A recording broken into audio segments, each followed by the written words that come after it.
Welcome to Relevant Retros. My name is Chris Peacock, and today we will be reviewing a Mark III Astra 1.6 8-valve Arctic.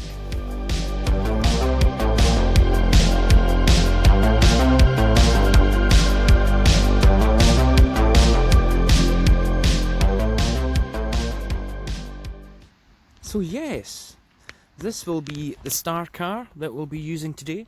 This specific model is a 1998 plate on an R, a 1.6 manual 8-valve with single point injection. One of the last Mark IIIs, I believe, before the Mark IV came out.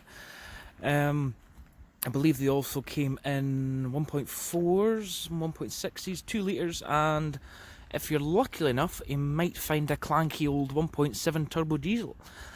This specific Astra model, I believe, has round about 71 brake horsepower.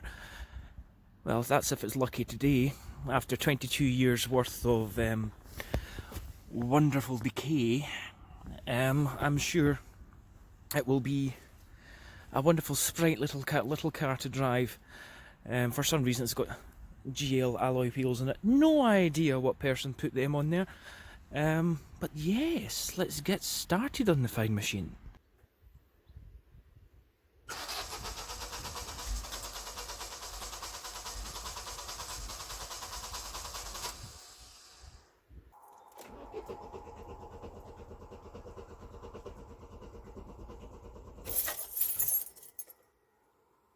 Really?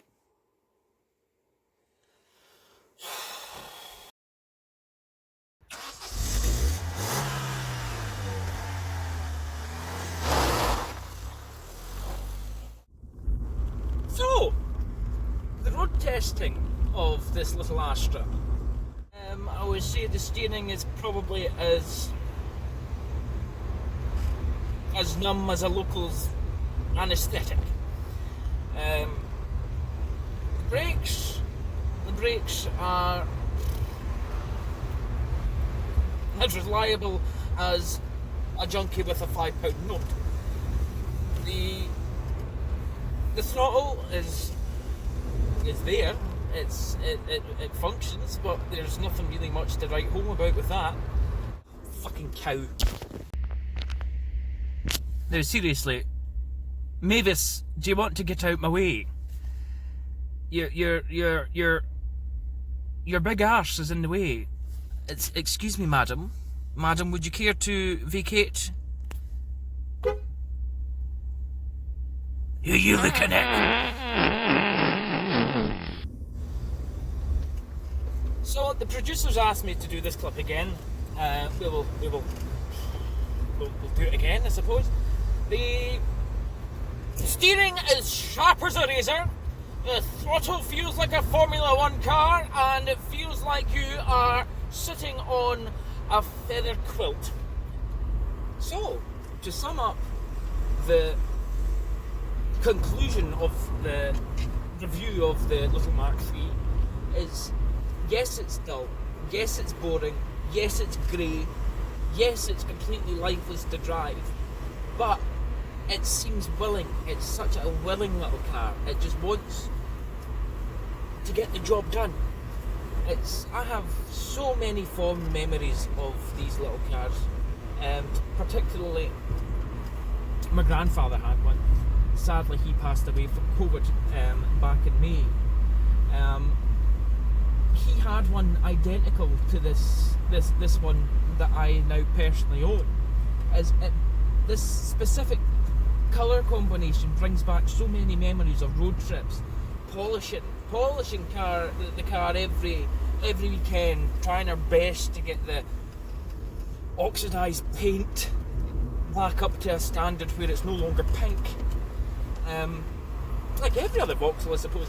But what I would say is they're such happy little cars. They just seem... they are a joy to drive. I can't really seem to put my finger on it, but what I would highly recommend to everybody is they are at a rock bottom price just now. Just get yourself out there, get yourself onto Gumtree or whatever it is, Facebook Marketplace, and purchase one of these little cars. They are basic to repair. There's no tremendous electrical problems that can go wrong. They're such cheap little cars. I would highly recommend anyone. They're getting retro, but I would get one now before the prices start to go up, because it's like the stereotype Fords, like the stereotype Vauxhalls. I'll get to the point where you have to pay the rarity tax.